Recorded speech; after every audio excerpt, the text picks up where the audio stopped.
stop drinking soda. If you don't exist on social media, you really don't exist at all. My ability to focus and concentrate, letters and emails, getting their contact information is the best thing you can do. Like top 25 in my grad class. The whole nation? Yeah. Psalms 56:3. I had no fear. Transfer portal real quick. Yeah, transfer portal's insane. My top 3 are North Carolina, Oklahoma, and TCU. I am going to do this. It's always I am who I say I am. It's going to be like life or death. And I've been playing competitive golf since I was 5. Everyone else is going to be complaining, but the person that doesn't complain is the one that's going to win. It was 35 degrees. Oh no. It was blowing 20 miles an hour. We were on the coast and it was pouring down rain. Players don't understand that the emotion that you show is the biggest thing that college coaches look at. You got to be the one to believe in yourself, because a lot of people are going to believe in you, but if you don't believe in yourself, you're nothing. Right? Yeah, exactly. Yeah, your self-belief. It's all like your subconscious mind. For sure. Golf is a huge subconscious game. Hey everyone, Kaito Eche here. Welcome back to episode 3 of the ATP podcast, and here I have on the show today Nathan Miller. I graduated from Trinity Christian Academy in Addison, and I'm going to be attending TCU in the fall. We're so excited to have Nathan on the show, and for y'all to be watching this podcast right now. Like we do all things, like we begin all things, we're going to start off with prayer. So I'm Catholic, but I just pray however you need to. In the name of the Father, Son, Holy Spirit, amen. Father God, thank you for the opportunity to meet here with Nate on the podcast, and for the other person viewing on the other side of the screen, for them to gain knowledge and information from this and hear more about Nate's story. We just pray that this conversation will be fruitful and advantageous to the person watching and create impact for others. In Jesus' name we pray, amen. Amen. Father, Son, Holy Spirit, amen. All right. So let's get to these questions, man. Let's get to these questions. So, how did you first get into golf? It was really interesting. So I had these 2 golden retriever dogs, Susie and Parker, and we had this little rug in our front room, right when you walk into the golf, or right when you walk into our house. And I grew up on a golf course, like Brookhaven. I live right on Brookhaven, and it's a little municipal.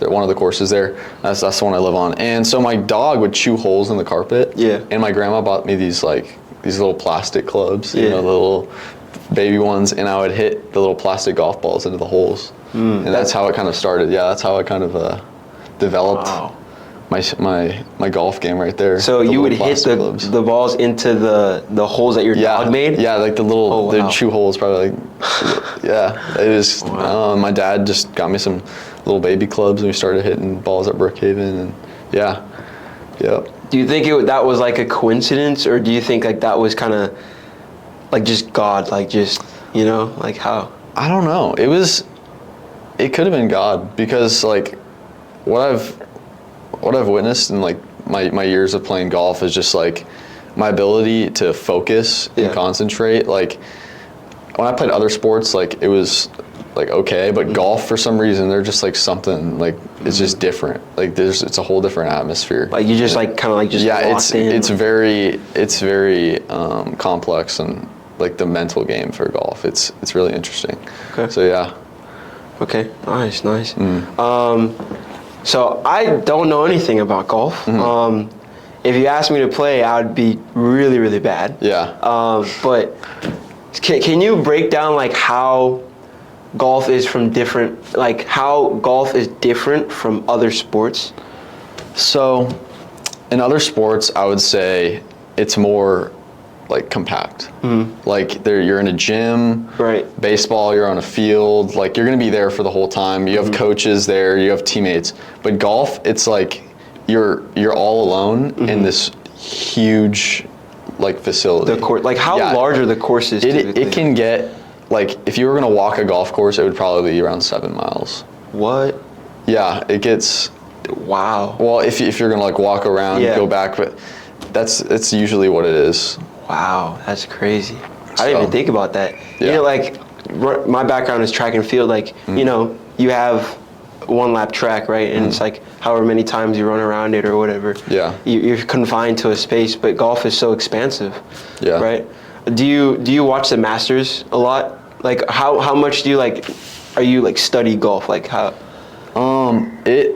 I mean, it's kind of hard to study golf. I watch golf a lot, especially like the PGA Tour. I usually watch it on like the last day because that's when it like I understand as a golfer how competitive it can be. Right. And those guys that are about to win, that is like the most stress and most like when you start thinking about the future, you start getting really anxious. It's like insane the anxiety that you can get from being in like the perspective, oh, I'm gonna win, or like, oh, I'm not even in it.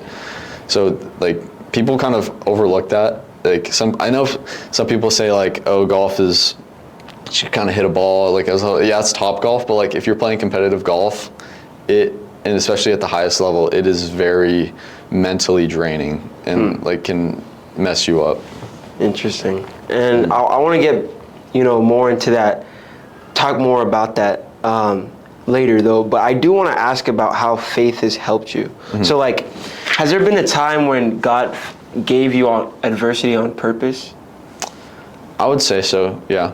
About 2 years ago, I went to, it's called a grip change. So when you grip the golf club, it's just like there's different grips so you can grip it, and it just kind of like it felt really uncomfortable, and I started like doing it different than how I've done it my whole life. Yeah. And like it completely messed me up for like 2 years because I just had never had the same feel before, and I was just like in my head about like, oh my gosh, like I can't even hit this, I can't even do that, like I'm trying all these things and it's like nothing is working.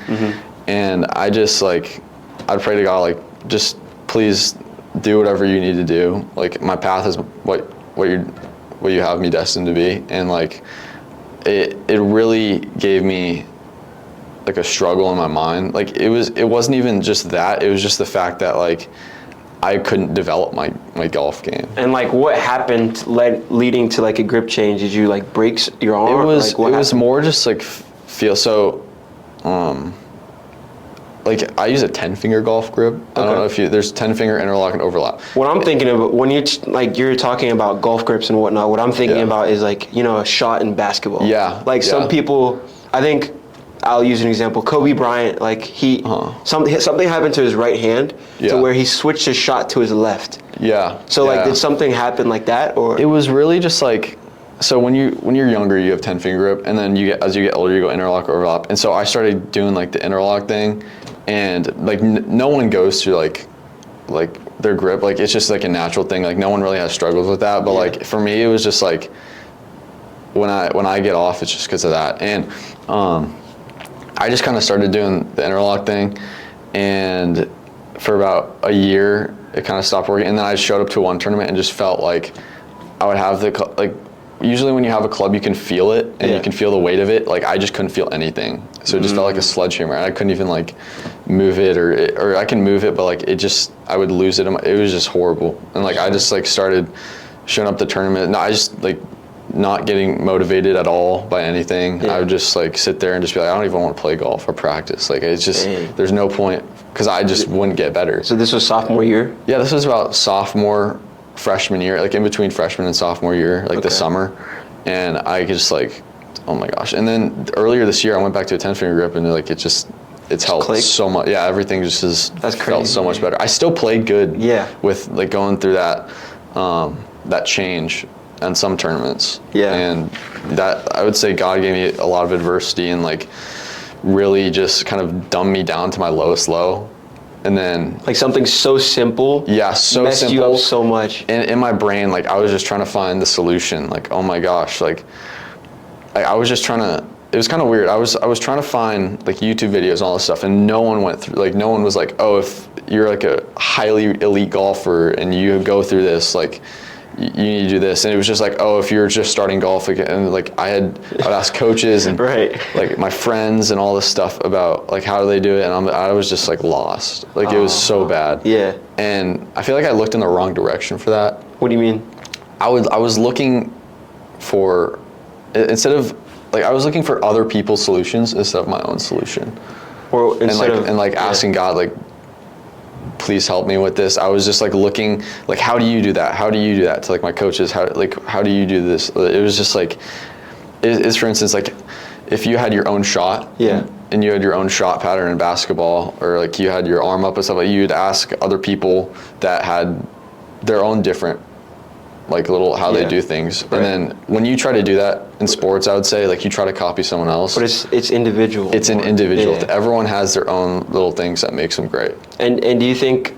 So you said that you were looking everywhere else, but God. Yeah, so I was looking everywhere else besides like in myself and in God. Like I wasn't focused on any of that. Okay. So yeah, Got you. Yeah. Feel free to take some chicken minis, man. I'll take some, bro. I'm low key.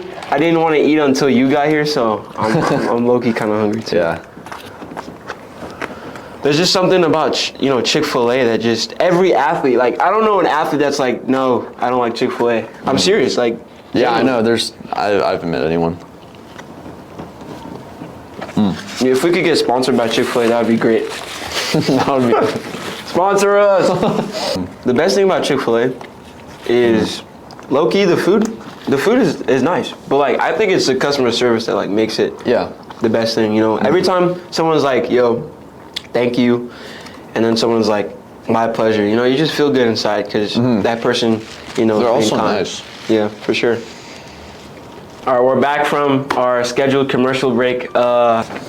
So, like I said, I don't really know much about golf. So, when it comes to training and how you practice, what does that look like for you? So, the training aspect, like I go to a gym, Kroll Fitness, down in Plano. Wait, I know where that is. Kroll, yeah. You know Coach Nate? Yeah. Yeah. Is he your trainer? No, I go see Alex Peckham. Okay, I don't know. Yeah, he has a bunch of Korn Ferry and PGA Tour guys that he works with, a bunch of college golfers. So I go and see him. So that's just like, golf isn't really like heavy weightlifting until you kind of get to college. I was about to say. There's a lot of skinny guys, like bigger guys, like it's just whatever. And that's the training aspect. Like I just kind of lift weights or not do like bench press and squats and stuff like that. Is it more like functional and like core stuff? It's more for your swing? Fast twitch muscles and like firing your hips or firing your arm. It's really like your arm movements and stuff like that. I've never seen a bodybuilder, golf. Oh yeah, golf no. When you get too big, you can't golf because your muscles get in the way, and it's just like one of my friends, I've known him for a long time, and he started doing bodybuilding like a couple of years ago. Yeah. Or just like getting really big, and he couldn't play golf. Like he was good. He was pretty good. Yeah. And then he just like couldn't. Yeah, he got too big and it just couldn't hit a golf ball. Maybe that's my problem. I don't know. Nah, you're good. But there are some really big guys that play golf. Like Bryson DeChambeau, that dude's pretty big. Is he pro? Yeah, he plays on the Live Tour. Okay. Yeah, he won the U.S. Open last year. So. Okay.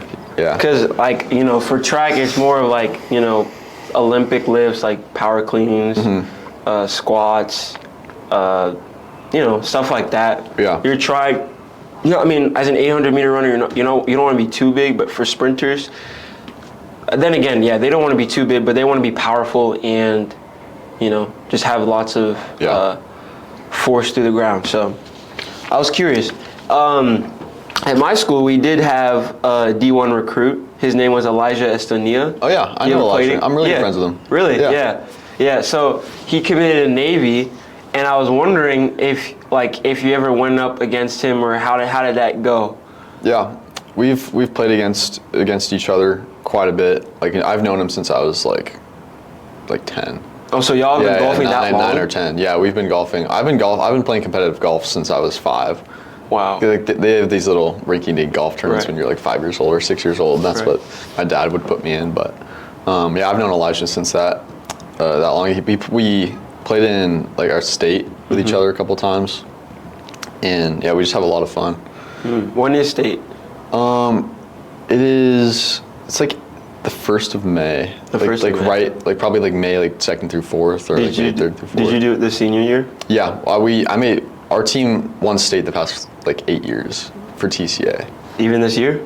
Yeah, we won this year too. For 6A? Yeah, 6A top. Oh snap!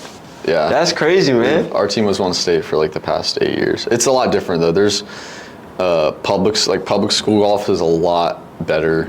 Yeah, there's difference between private and public, but still. But we've been really good the past couple of years. So. Yeah.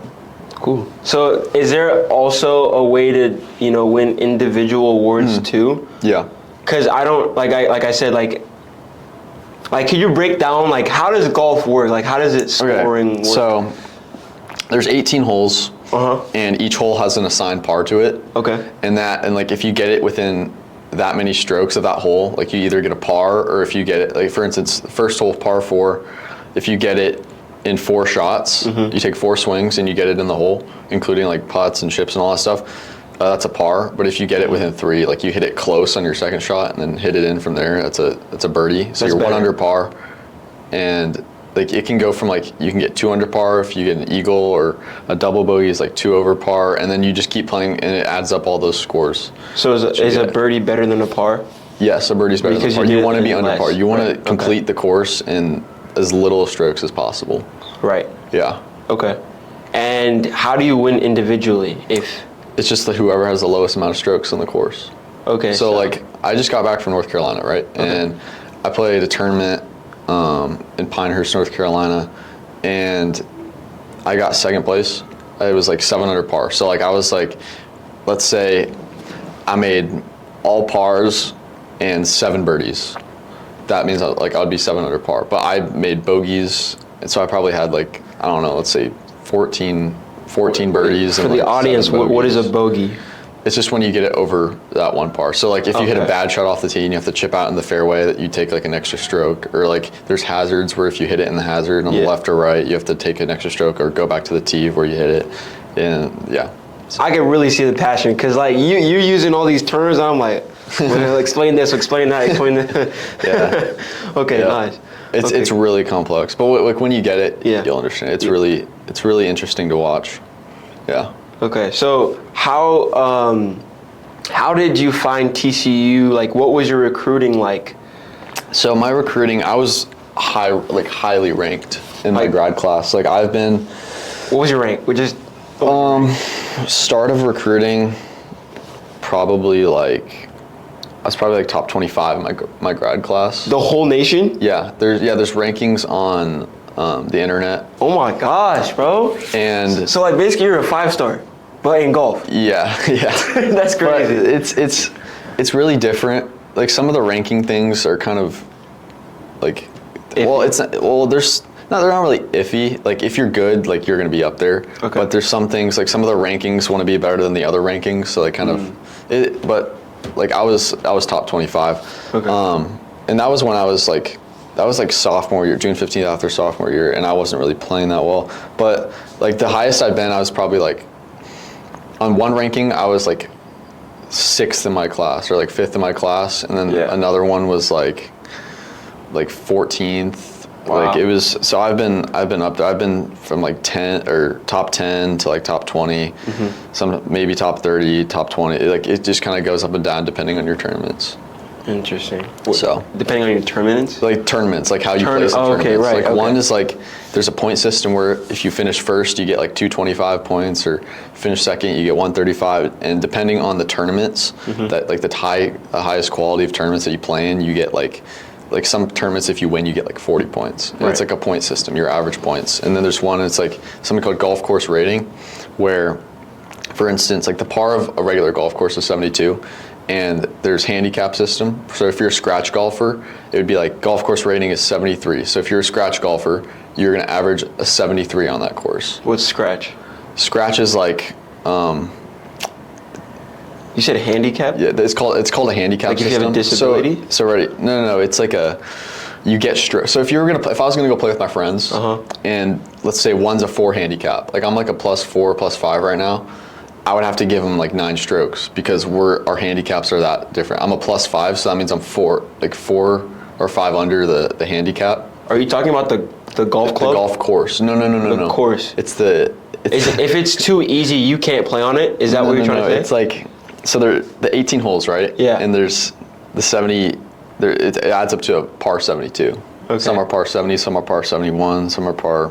Yeah. So there's par 72, and it would be okay, a scratch golfer. Let's just say the average golfer. Yeah. Well, not average golfer isn't scratch, but a scratch golfer who's really good will average a 74.2 on this course, which is good.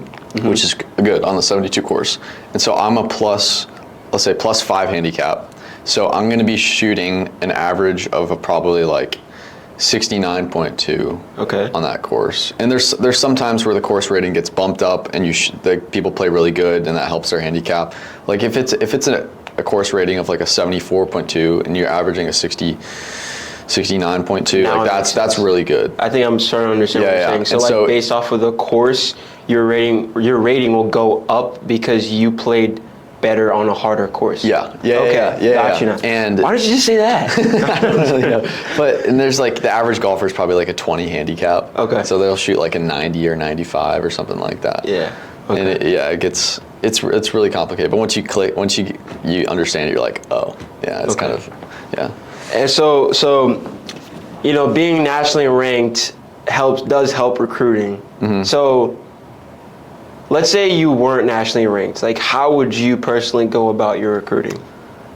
I would go, well, if I didn't have the knowledge that I have now about recruiting, I would be very, let's say I'd see all my, like who the people I know or like everyone I know around me, if they have connections. If I would email coaches, I would email a bunch of coaches, every single coach you could think of. Be very respectful, always say thank you, yes sir, yes ma'am, any of that goes a very long way. And if they come out and watch you, always greet them, like being, hey coach, well, know their name, nice to meet you. For golf, you can't talk to coaches until June 15th after your sophomore year. After your sophomore year, right. But I would still just like wave at them, like make them know that you notice them. So like as a sophomore, when you're ranked so high, you had coaches from these big four programs coming. Like, are we talking like Power 5 schools were coming? Yeah, I'm talking like just name 5 that recruited me or watched. No, just like we're very interested in you. Well, TCU was, Oklahoma, OU. They're like A&M recruited me. Okay. Auburn recruited me for a little bit. Chapel Hill recruited me for a little bit. It was kind of like it depended though. Like sometimes LSU would watch me or like it would just be something like that. That's tough, bro. That's literally so tough. Yeah. So okay, so golf is not like you said, it's not really like. My question, I think you already answered this, but I was like, why did you follow like a sport that's not very popular, like as popular as football or basketball? Yeah, it's like mainstream. Like mainstream, exactly. Like, I would just say I was more used to it at that point. Like from when I was like there's videos of me on YouTube when I was like 2.5 hitting golf balls and stuff like that. And I just kind of grew up. I played baseball. I was good at baseball. I was a pitcher. I didn't really have I just really didn't want to play baseball. I just didn't really like it. Kind of got boring for me. And then basketball, I just started too late, and I didn't really have training for basketball or any of that. And it was just kind of more for fun. Baseball was I could have done something in baseball, I guess. Not really that big, but you know what I mean. But golf was just more it kind of fit myself. I kind of just saw myself more as a golfer. Playing golf. Yeah, and I didn't really fully commit to golf until freshman year or sophomore year. Right. It was kind of I played baseball freshman year and basketball until 8th grade, and then I just I broke my foot also, or fractured my foot in 8th grade, and that was just because they sent me back right before high school. Right. And I was just I'm just gonna go full golf. This is what I want to do, and I my knowledge for golf is a lot higher than these other sports, and it's a lot. I would say it's a lot harder to be ranked and get noticeability or notability in baseball or any basketball. type of mainstream. Yeah, because the golf tournaments that I would say I would go to. College coaches could view your score online, because it's about your score. It's Yeah. about how you finish, how you start, and they could view your score online. So they could like see, okay, this kid's really good from like the score online, like because these tournaments, like college coaches have been watching these tournaments for 20 years, like the same tournaments, like the same Right. tournaments keep happening, like the same AAU basketball tournament doesn't keep happening Right. it's just like an AAU basketball tournament, and all that stuff. And so and also the best thing is, like in basketball, there's probably like there's 10 guys on the court, but on a golf tournament, there's like 100 to some tournaments have 250 guys. Wow. And so college coaches can go, oh, okay, I'm going to watch this kid for a couple holes. I'm going to watch this kid for a couple holes. I'm going to watch this kid. So you get more exposure in golf.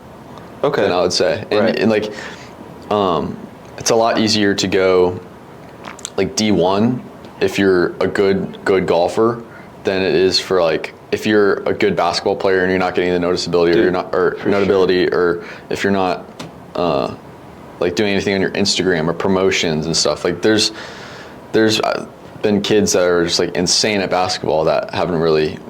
No, I get what you mean. Like mainstream sports in general, in Texas too. Oh yeah, in Texas it's crazy. It's crazy. Like yeah. even if you're really good at those types of sports, you really have to be like on the recruiting game. Yeah. Making sure that you expose yourself on social media and things like that, because you have so much competition. Yeah, now it's all about social media. Right. It's all like whoever has the biggest social media platform is gonna do well. Yeah, if you don't exist on social media, you really don't exist at all. Like coaches, if coaches don't see your plays, if they don't even know who you are, how are they going to recruit you? You really need to get a group of people that you know, and just ask, like, do you know this college coach? You know this? How can I get a connection? Can I get a connection? Can just email if you have their numbers? Say, hey coach, how's it going? I'm playing here. Like, I'm really interested in your program. Come and watch me. I'm excited to see you, or something like that. Like, right. That's how you get their attention. Because one thing I did was I didn't send letters to coaches. Like, I was still so highly ranked that like I would get coaches to come and watch me. But like there's a bunch of schools that were like Power 5, D1 that I was like before recruiting happened, I was like, oh, I would go there, or I would do that, and I just didn't get as much as that as I wanted to. Yeah. But yeah, I would definitely say email coaches. That was my mistake. Like you didn't, because you were a mistake of yours was like you relied on the ranking to then carry. Yeah. I would like, for instance. Yeah. I'm not saying I was like interested or not interested in the school. Like I would be like, okay, I'm interested in Florida before recruiting happens. I'm interested in Florida. I would go to Florida, and I never sent. Like I would get these like little pamphlets in the mail. Yeah. And I just really kind of like overlook them, or like never really fill them out, because you'd send them back, and I never sent letters or hey coach, I'm interested, until like a week after recruiting happened, because I was like, oh shoot, like a week after I made June? a mistake. Yeah, or like a week after, like, because I was like, oh shoot, I made a mistake, or like I think it might have been a week before, but yeah, it was. I would definitely sending letters and emails, getting their contact information is the best thing you can do. So he's telling y'all that, like, something that he would redo is making sure that he would communicate with coaches more. Like, I don't think you can ever really overdo the communication, because think about it, a coach not only has to manage a team, they got to manage a budget, they have to attend to, the university affairs, right, and talking to their directors, their bosses, and then they have however many kids in their inbox. By you sending that email, you might think you're annoying them, but you're just keeping you on the top of their mind. So, like you said, I don't really think, over communicating with a coach, emailing them and really pushing for your name to be in front of them is a bad thing at all. It's not. For sure. No, it means that you're determined. Right. Like when a coach sees an email and you keep emailing them, like if they email you back and be like, hey, like right now we're not really interested in someone, like that's understandable. Right. Then you're like, okay. But if you keep emailing them, they're like, okay, this kid actually like has a goal he wants to go to this place. Yeah. We will give him the chance. Like it kind of switches their mind and what you would expect. Okay. It's not bugging them. It's actually doing a lot better, or like doing a lot more. And so from my perspective, when we're talking about recruiting, I would have loved to be like this whole like 5-star recruit, this college is talking to me, this college is talking to me, But I remember asking someone who was really highly ranked about the process and how it was going, and they told me that it was so stressful. Did you experience that? Yeah, I would say, yeah, definitely. So how did it, talk more about it. I was getting emails from the high schools, and then also like some like mid schools or like low school, and like the low schools I was just like, hey, like I'm not gonna do that. Yeah. But like the middle schools that I would say were like probably top 100 in the country or something like that, I took too much time talking to them, or like kind of getting on calls with them instead of just directly being like, I'm sorry, I'm not interested in going to the school. Because there were schools that I knew I was not going to go to that I still kept in contact just out of like myself. I'm not really that type of person. I feel like I'm like too nice to kind of like shut them down. Yeah. You know what I mean? Yeah.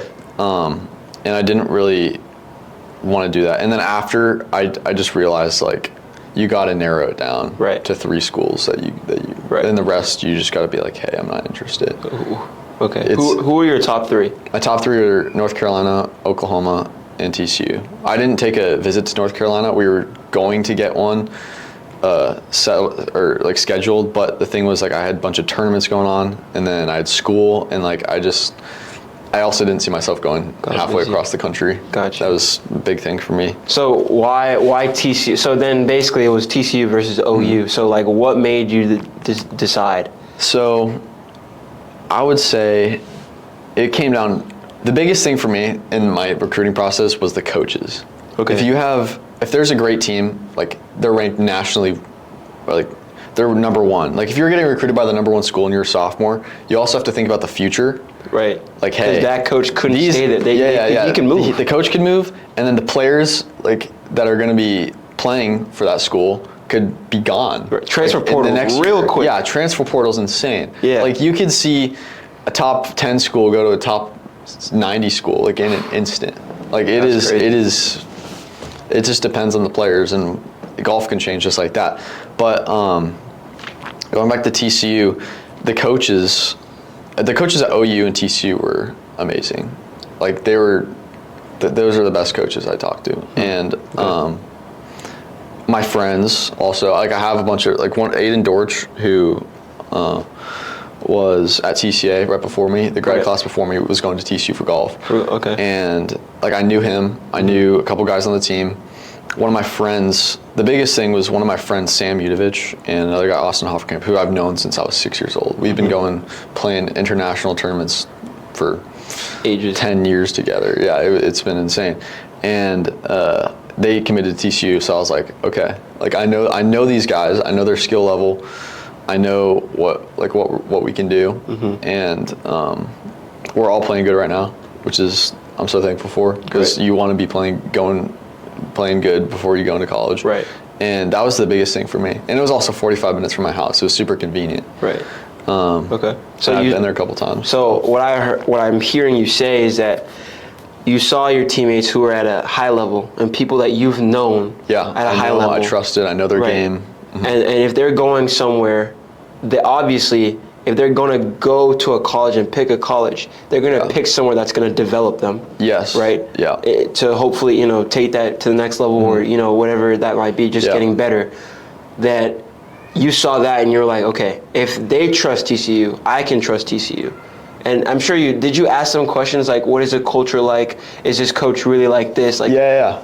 So another big thing was, I asked them so many questions. Okay. Like our coaches were brand new when we were their first recruiting class. Me and my friends were their first recruiting class for 2025. Okay. Because the old coach, he went to another school, And so our head coach came from Oklahoma. Our assistant came from Stanford. Okay. And those are two. Whoa. Those are two. Stanford. Yeah. Yeah, Stanford's goal. Yeah, their team is really good too.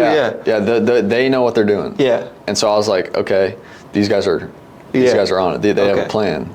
And when I took visits, like it just like I just had so much connection. And there's new facilities that are being built for golf, and like all these new colleges too are getting these insane facilities, like multi-million-dollar facilities. It's like it's insane. The college world is going crazy right now. But I trusted them, and I knew that they were gonna build something that was really good, and I wanted to be a part of that with my friends. And I was like, okay, we can. And you can see yourself being on there. Yeah. Okay, that's good. I could definitely see myself. That's the biggest thing. You have to see yourself, and you have to trust yourself. Like if you have coaches that you're not too sure of, or like you don't really click with, like you got to really rethink where you're gonna go. Okay. Did you pray about your decision at all? Yeah, I prayed. I was very nervous. I didn't really know what to do. If I wanted to go to Oklahoma or TCU, or I got offers from other schools, and I was just like, I really didn't know, because I didn't. One thing I realized after is I didn't want to go halfway across the country. Like if I would have committed somewhere halfway across the country, I'd been like a little miserable. Yeah, I'd been like, I've lived here my whole life, and so I would just be very, I wouldn't know anyone, and I just feel like TCU for me just had that connection. I know everyone on the team. Right. I'm very familiar with it. Like Fort Worth is 45 minutes away. You know, I can. Right. It's really close. Go home if you need to. Yeah. Okay. So about TCU, first off, what are you going to be majoring in? And then second, I'll let you answer that question first. Okay, major in. So it was kind of interesting. I didn't really know, and I picked psychology, and then I wanted to transfer to business after like a couple of like months or whatever, and I wasn't able to. So now I'm going to be doing like a major change. I'm not gonna. It's the same thing as the business school, but I'll be in the business school next year if I have good grades. But I wanted to do business information systems. Okay. That's like, because I've got like some knowledge from people that like you want to do something with computers and business, because that's gonna like AI in the future, right? Yeah, that's gonna be the big thing. Yeah. Okay. And so that's what I was thinking. And also choose, if you're unsure your major, like choose either undecided or choose something along like in that same school. Well, if you're going to TCU, because like they don't allow you to change to business if you didn't change to business. So I learned that the hard way. But definitely do that. Don't make the same mistake I did. Okay. So about TCU and like more broadly the NCAA, like so on a college golf team, how many golfers are there? So now there can be like 10. It was really weird what they're doing for this new NCAA thing. So there's been golf teams that have had 13, 14 guys that are like the big, like Florida had like what 12, 13 guys at one point. Okay. Something like that. Is that like the biggest? That's pretty big. Okay. Some schools even had like 7 or something like that. Wow. Yeah. But now the NCAA did like the new, what is it? Roster limit. Yeah, the roster limit stuff. And they changed it. Like all the coaches heard, if SEC it's going to be eight limit, like an 8-person limit, and then all other schools are going to be 9. Wow. And so all the coaches started like getting rid of players, getting people in, like it was huge. So there's so many people transferring, so many people leaving schools. Like there's schools that have like 2 guys on the team from the year before. Like it was just crazy. And then they just did this new grandfather clause thing where if you're on the team before this thing, like you can stay on. Yeah. And so they're not going to do the roster limits until 2028. So it just kind of like threw off. Yeah, dude, they're messing everything up. It was really weird. Okay. So like, did it mess you up though at all? No, right? Okay. That's good. And well, I have another question for you. So your favorite Bible verse was Philippians 3. through 14? Yeah, 13 through 14. Okay, so what's the inspiration behind that, and why is that your favorite Bible? It was really interesting. So, I was playing in a tournament in Mexico. Okay. Like last year around probably April, and I was walking off a green and I found this little card that said Philippians 3, 13, 14, and it had the verse on it. And it was talking about how, like, don't look back at your mistakes. Like, your mistakes are in the past, and the only thing you can do is focus on God and yourself and how you can improve in the future.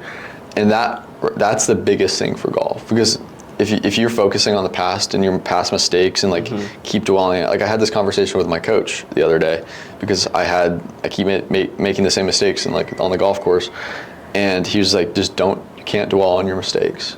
You can't think about the past. You have to think about the future. That's like the big, and it's for all sports. You can't think about your previous like mistakes or faults or anything. You have to keep moving. Yeah, and you have to envision yourself like not making those mistakes and just like pressing on and being who you want to become. No, I definitely agree with that, because so much of performance is mental, and I think people just see the physical, but it's like what's up here, it can affect what happens out there. Yeah. So, yeah. What's the full verse in full? I don't have it off the top of my head, but it's basically like it's like, my child, don't think about the past. Wait, hold on. Let's pull it up. You gotta press on. Yeah, you can pull it up. I don't have it off the top of my head, but I always just think back to that verse when I'm doing bad. It's pretty long, to be honest.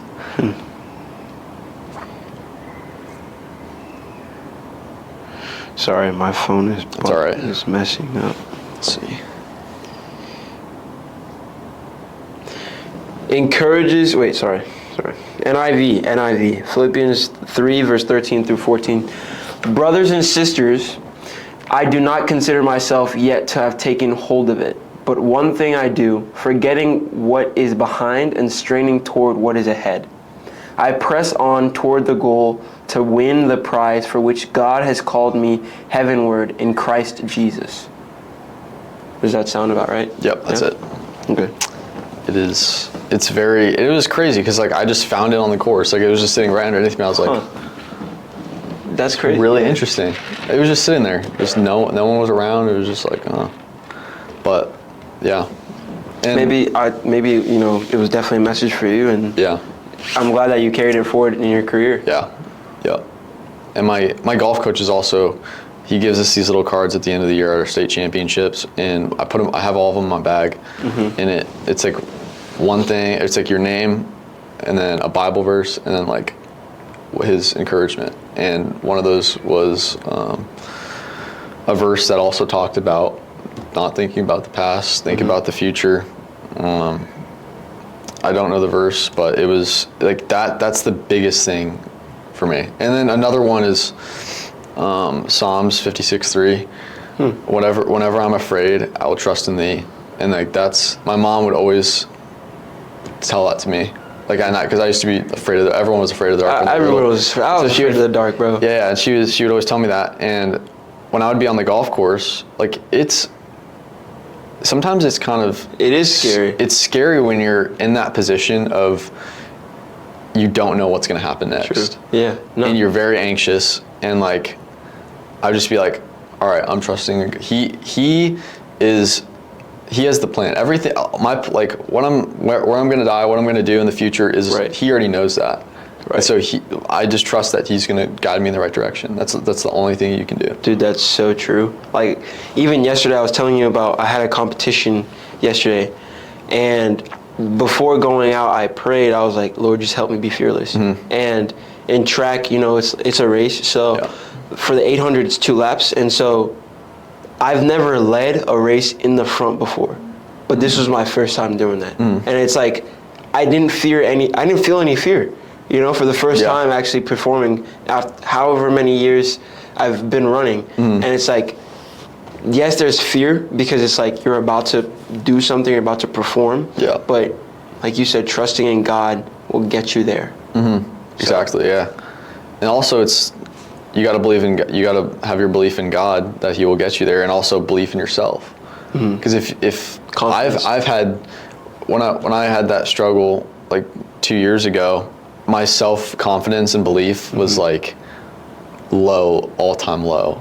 Like it was really bad. And like it was still bad earlier, like probably a couple months ago. I would have these tournaments and I would be doing really good for the first 2 days. They're usually 3-day tournaments, and I'd be doing really good for the first 2 days, and then the third day I just wouldn't be able to finish great, and I'd just like shoot a bad score, and I would just be really like, my self-confidence would be like, am I ever able to like do this? And at this last tournament, I just like had kind of just prayed to God to be like, God, I know I believe in myself. I know that you believe in me. Just, like, you can guide me. Like, whatever you want to do. Give me no fear at all. And I was finally in that position. I was like one back going to the last day, and I was finally in that position, and I had no fear. Like, I was just like, it was kind of weird. Like, it was just a whole different thing. Okay. Like, new thing that I just kind of, like, new mindset. I just was just like, you know, you got to be the one to believe in yourself, because a lot of people are going to believe in you, but if you don't believe in yourself, you're nothing. Right? Yeah, exactly. Yeah, your self-belief. It's all of like your subconscious mind. For sure. Golf is a huge subconscious game. Wait, talk about the subconscious. Okay, here we go. A lot of people don't talk about the subconscious. Like, subconscious, in my opinion, is like so much more important than the conscious mind. Okay, and how did you learn about the subconscious mind? My dad is very. So my dad was a chemist. Okay. And he has all these like things. He has learned all these things about your mind, your brain, how it works. He was also an athlete. He played D3 football. And there's a guy named Lou Tice, and it was crazy. My dad's story. So,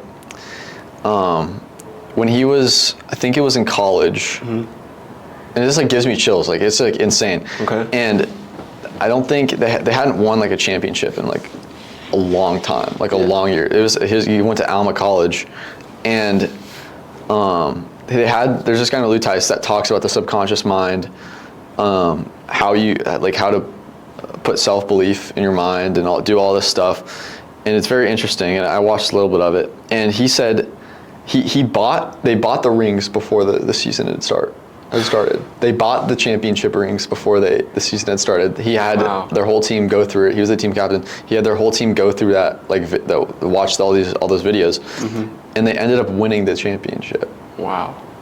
I'm just like, how does that work? I don't know.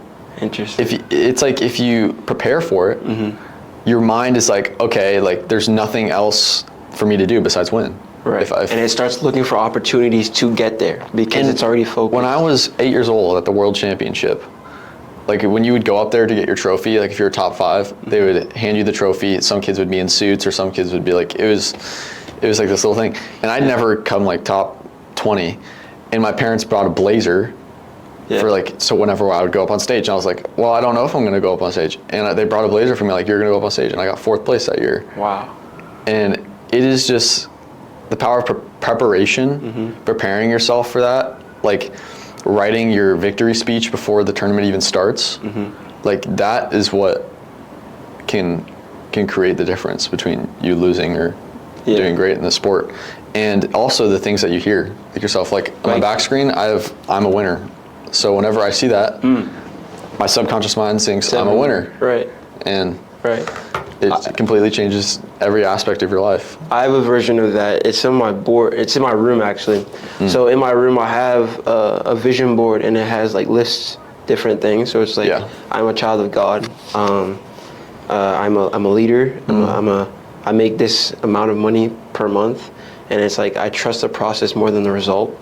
And it's a Bible verse at the end, Proverbs 3, verse 5 through 8. So it's like, you're so right when you say like the power of the subconscious mind isn't talked about. 1, isn't talked about enough, and 2, isn't used enough. Because I think a lot of people would benefit from understanding if they wrote down their goals and if they said it to themselves. Yeah, it might be cheesy, but it's so, like, once it's in your mind. Like sometimes I'll be watching Instagram and I'll stop watching reels, and like the next 2 days I'm singing the songs that were from the reels. Yeah, and you're like, how do I even remember? How do I exactly? Yeah, it's right. really weird. That's evidence. The biggest one thing that I've done, or my dad has told me about, and I've seen videos, I like research studies, is like the music that people listen to. Yeah. And it comes back up. It's, well, when you listen to the music, right, there's like different frequencies that you listen to that are like good frequencies, or like, you know what I mean? Bad frequencies. Yeah, and there's like, if you hear like some rap songs, there's like, it kind of like, you don't feel good. No, yeah. You listen to it. My God. It's so interesting. And there's frequencies that make you feel good, there's frequencies that make you feel bad. It's crazy. And I still don't know enough about it, but when I stopped listening to rap music because like probably like a year or two ago, because like what I would listen to was just like my subconscious mind, I would hear it and then I'd read it to myself in my mind. And like the things like it's basically just when you hear it, it's basically saying it to yourself. That's it. Yeah. And it's just nonsense they're really rapping about, like, if you really think about what's it. What's that one song where the guy's like singing like I'm a lost cause or whatever like that? Like if you say that to yourself, if you just listen to that song over and over, like your mind is gonna believe that. Exactly. Your mind is gonna believe you're a failure, and it's a big thing that you really gotta pay attention to, because not many people pay attention to it. I'm glad you're talking about it, man, because there's not really, you don't hear much about that. And some people call that whole thing like the law of attraction, where but like me personally, I wouldn't call it the law of attraction, because I don't know, I feel like, it's not very biblical. I call it faith. And it talks about it in the Bible, where it's like Mark 11 verse 24, which is my favorite Bible verse. Therefore, for whatever you ask for in prayer, believe it and it shall be yours. So that's like, that is the faith part of, like, you don't know what you have, right? Or you don't know like what's gonna happen, but if you believe and you ask for it in prayer, guess what? It's gonna happen, right? So I definitely think that, I feel like I'm going in circles, but I definitely think that, people would do some good if you wrote down your goals and you put it where you could see it. You will, sooner or later, you will be like, wait, I'm slowly achieving this. Yeah, it's affirmations. Affirmations are huge. For sure. If you talk to any top athlete, like Michael Jordan, Kobe Bryant, any of those guys, they'll tell you they had a system. They had a system. They didn't just go to the gym, work hard, and then just bam. It was mental. It's all mental. And the more detailed you get, the better it is. Yeah. So I had a competition.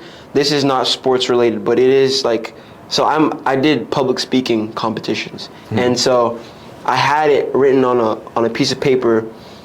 I had like 5 goals written down. Cross country runner, declamation first place, basketball like dunking, like, and then I think the last one was like to be popular or whatever. 3 of those goals came true. And it's like, it's crazy, if you write stuff down, it will happen.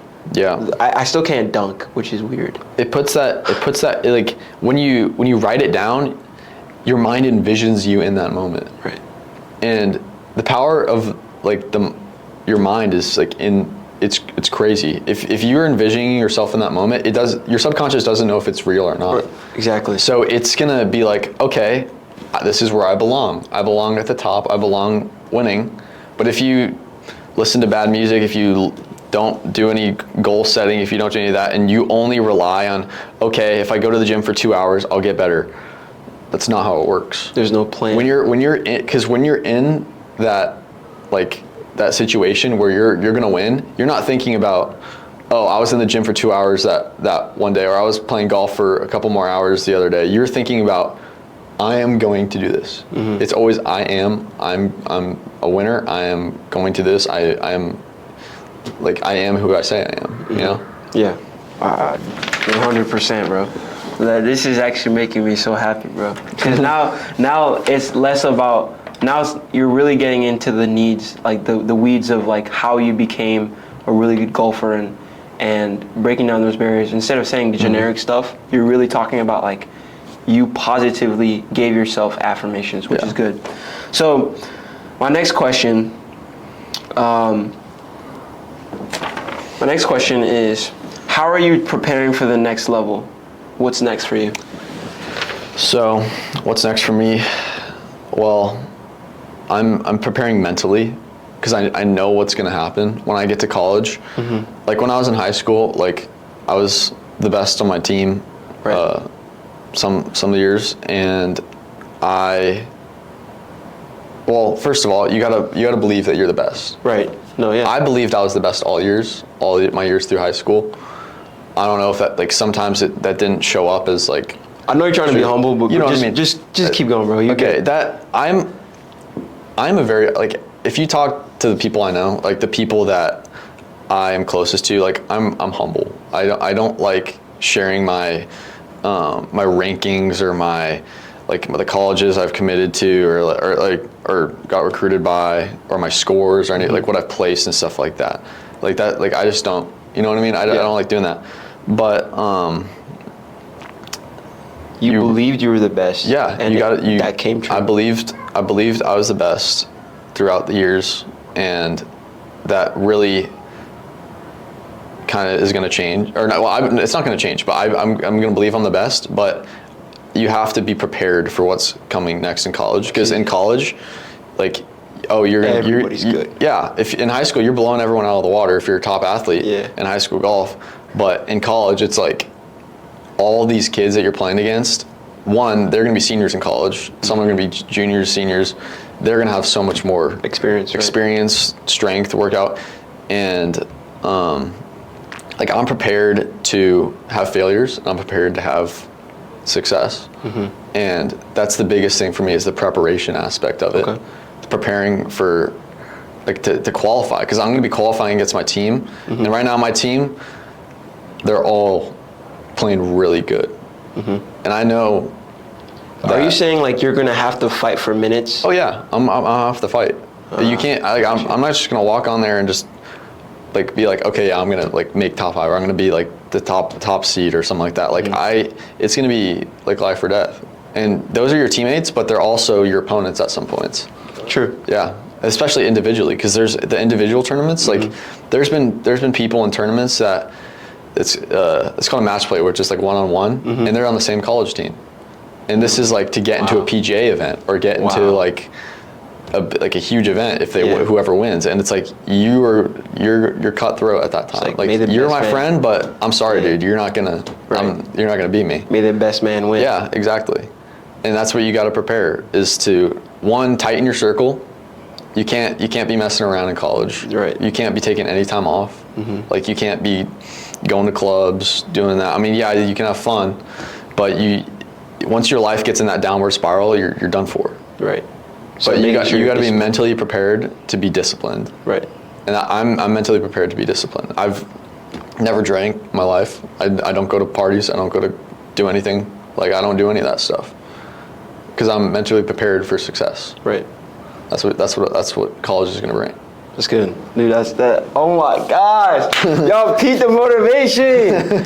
My man Nate just spilled some stuff for y'all, man. You gotta. He's telling y'all it's the mindset, because there could be 2 different golf players, right? They could be the exact same golf player, right? With the exact same rating. What's gonna separate them? What's up here? What's up here? And it doesn't matter what you do in junior golf, because there's been guys that are top junior golfers, top 5, top 10.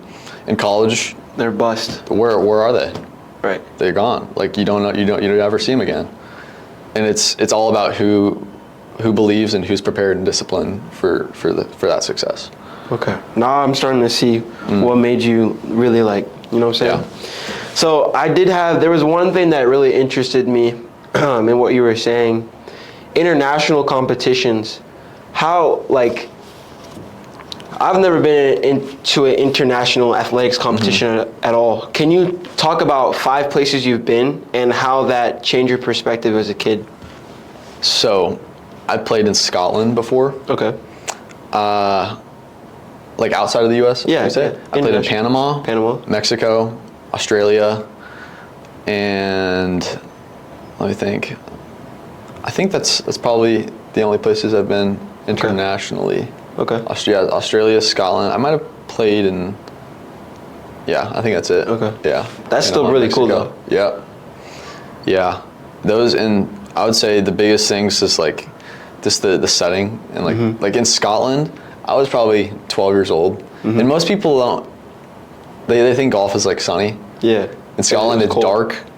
It was 35 degrees. Oh no. It was blowing 20 miles an hour. We were on the coast, and it was pouring down rain. Oh my god. Because they don't call golf if it's like below like 30 degrees. Like yeah, they'll call it. But they only call it if it's lightning. So if it's like my last tournament, it was pouring down rain. Yeah. We had to play in it, and then we played in for like a hole and a half. Yeah. And then they called it because there was lightning. But like, it gets rain or shine, you're going. Yeah. It's like you're going out, and that's like the biggest thing. And in Mexico, it was like real feel of 115. I was down in like two bottles of water every single hole. 115. 115. Fahrenheit.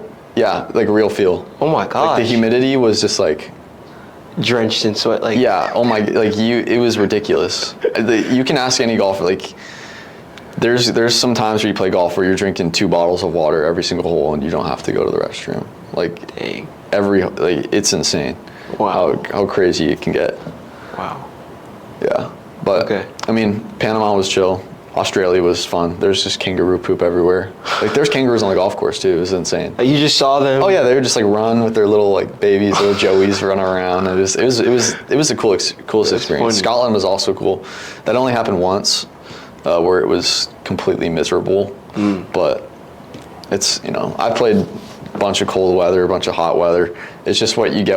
Everyone also plays in the same conditions, so you can't really complain about it. Yeah. But it's honestly kind of fun playing in a different condition. Right. Because then, one big thing too. Sure.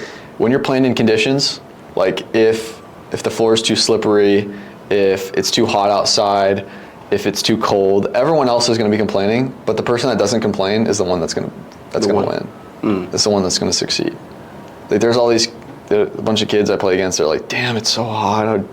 Damn, dude, it's so cold." And I'm just like, it is what it is. Like we gotta sit through it. Is that one of your like mental? Because we play mental games in track too. Because what's something that you've seen like people do in like golf to like get a mental edge on you, throw you off?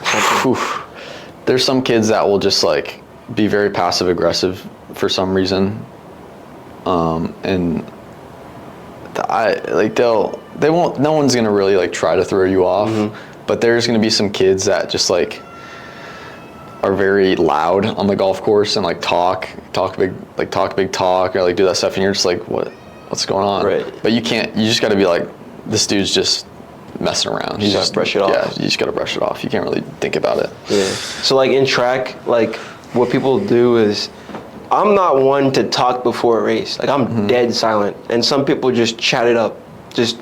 Yeah. Won't shut up before race. Like, bro, I'm trying to beat you. Don't ask me where I got my shoes. I actually had someone that was like, "Where'd you get your spikes? Where'd you get your spikes?" I'm like, bro, leave me alone, bro. I don't know you. Yeah, there's also like chill kids that talk. That like when you're on the golf course, like you talk to your friends, like you're chill. Like everyone's chill, but there's some people that just like start like doing things that are like the tiny things that you're just like, what is going on? Yeah.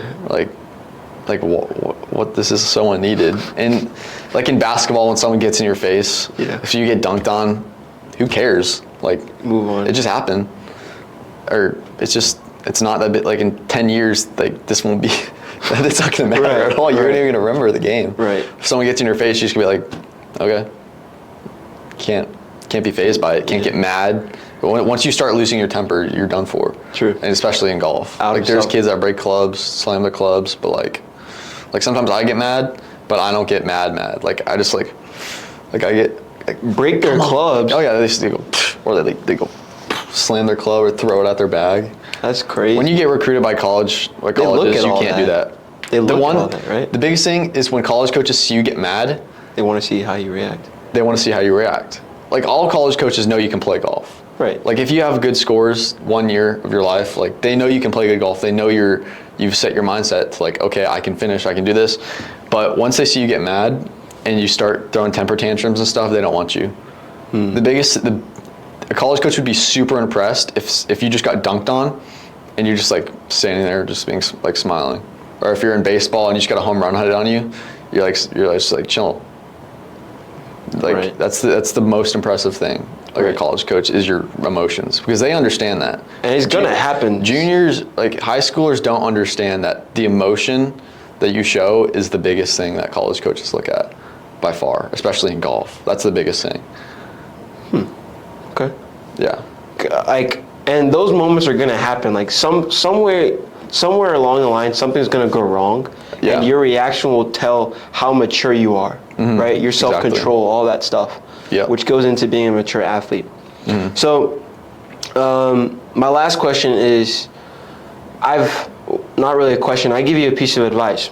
So I talked to, I've interviewed some college athletes, and the one thing that they talk about is freshman year, the mental health aspect, making sure that you are an athlete, but making sure that you're able to separate you from your athletic performance and doing things you love outside of the sport, because getting so overconsumed can really mentally affect you. Yeah. So like, what hobbies are you interested outside of golf? I'm playing video games sometimes with my friends, just like Valorant? What do you? COD? Rainbow Six Siege, Rocket League. Rocket League, yeah. Yeah, that's I really like Rocket League, or just doing something with my friends that I used to be addicted to video games when I was like 10 or 12. Like I would sit there for like 7 hours a day. Oh my God. 6 hours a day. Like when I was 10 or 12. 6, 7, sorry. Sorry. Dude, oh my gosh. But yeah, I would sit there for hours and just play, and I look back at myself, I'm like, I was lost. But I also think of it like I was just a kid. Like there's some kids that just throw away their whole social life and just work on that. Like I believe that you cannot throw away your whole social life. True. Yeah. Like that's your self-confidence and stuff like that. I mean, if you're self-confident and you don't know a lot of people, like that's fine. But like you can't, in my opinion, you can't just be like, don't know anyone, brush everyone off. Like you gotta talk to people. Yeah, you gotta talk to people. That's the biggest thing. And yeah, I like playing video games sometimes. I like playing basketball, just like messing around. I like watching movies. Yeah, going out to like Buffalo Wild Wings or something, and just watching a game, just getting some wings or something. You just go, just do that. But you can't just be full, like the only thing you do is that just gets mentally exhausting, mentally draining. You almost start going crazy. Right. When all you do is what? When all you do is just like you wake up and you spend 10 hours a day on that, and then you go to bed, and it just keeps getting like so, like I've had times where like I would get so motivated, and I'd go out and I'd just work myself till I was like insanely tired. Like my hands would be raw. Like there was no like good like there's nothing good that would come out of it, because I would develop bad habits. Like like the different sports require different, like if you're tired, like you can do that, you can do this, or if your hands are hurt, it's different.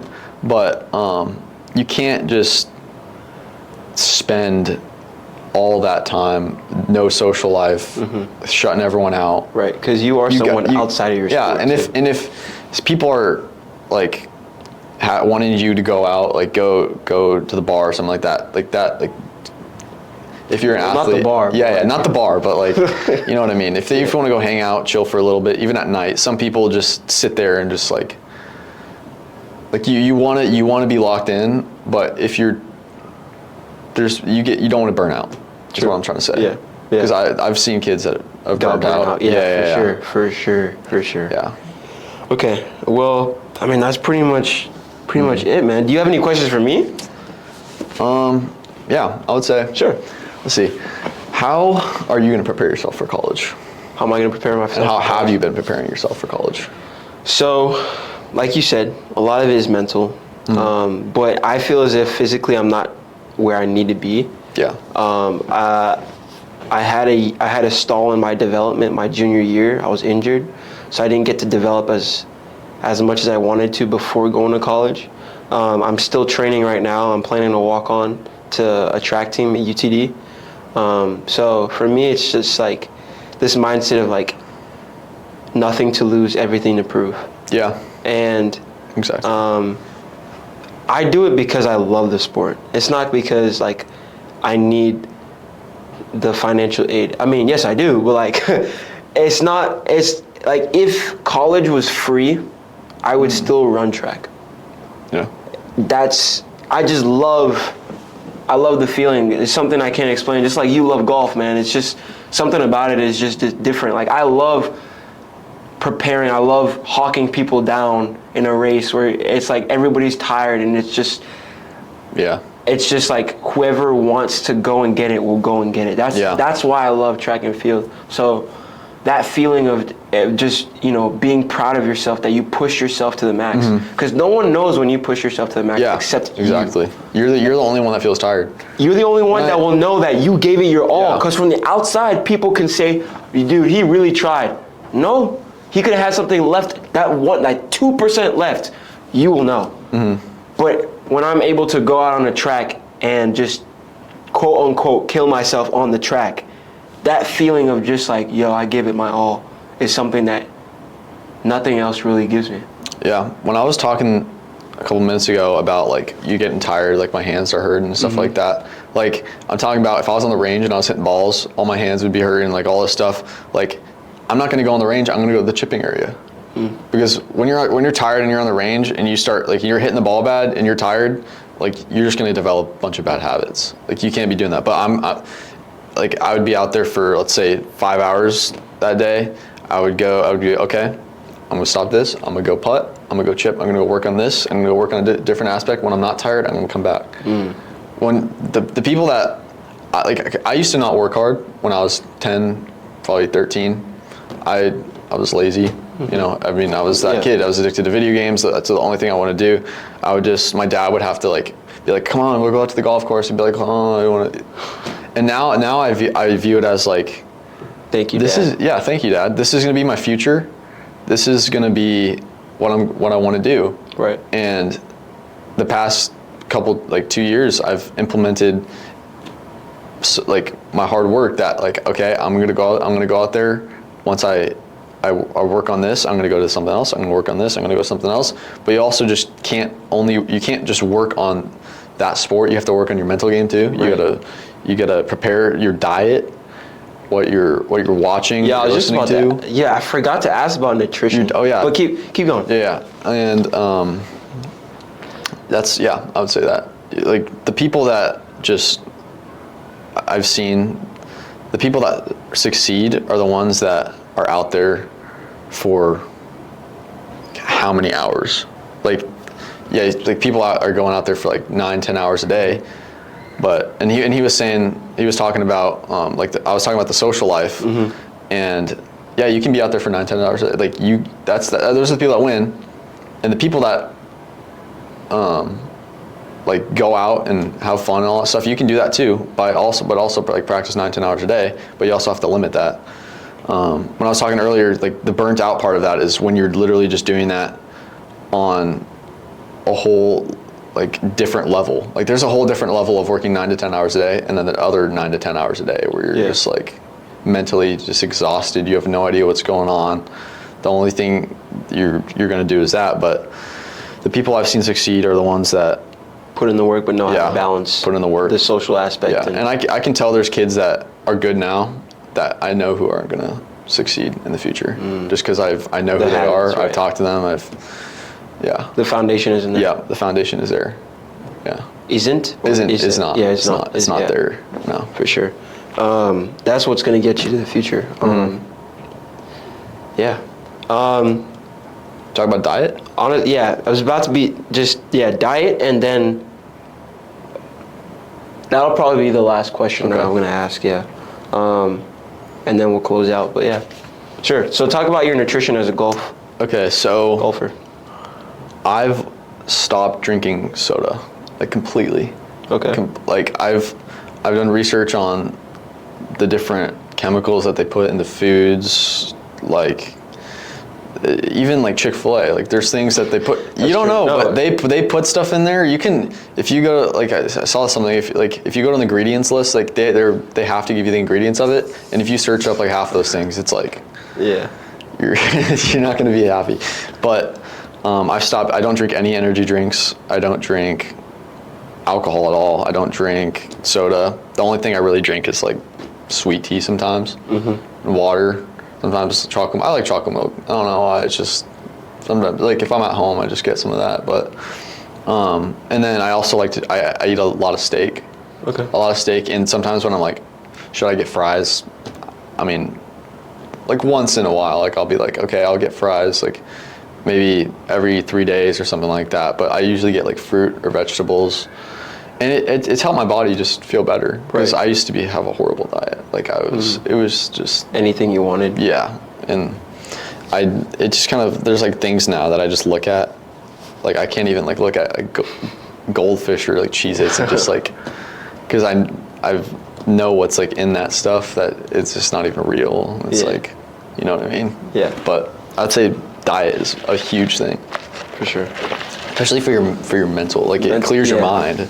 It clears your mind. It's like when you eat processed things, your gut health kind of suffers, which is also then connected to your mental. Like you can eat something and like have mental phase, but if you eat clean, you know. And I used to have like energy drops where I would just be on the golf course and I'd just be like, hit me, and that's when I was drinking sodas and like all that, like artificial sugars, fried foods, all that stuff, and it was just. And now, like it's gotten so much better. So much better. I don't have any of that anymore. That's good. All right, well, thank you, Nate. Can I call you Nate or Nate? Yeah, whatever. Okay, Nate. Thank you, Nate, for being on the show. We're gonna close out the show. Podcast, and we're gonna close out the podcast with some prayer. Yeah. I'm gonna let you lead this time. All right. Sure. Yep. Go ahead. All right. Dear God, I pray that you leave us today with safe passage home. I pray that you give all the insight to these people that are listening, and that they have listened and fully taken in everything that we've said today. I pray that it benefits them for whatever they are struggling with, and you leave them safe, and pray that today, for the rest of the day, is a great day for everyone. In Jesus' name I pray, amen. Amen. Thank you, Father, Son, and Holy Spirit, amen. All right, Nate. Appreciate it, bro. Yep. Appreciate you coming on. Yeah, no problem. Great, bro. Yeah. Again, taller than I expected.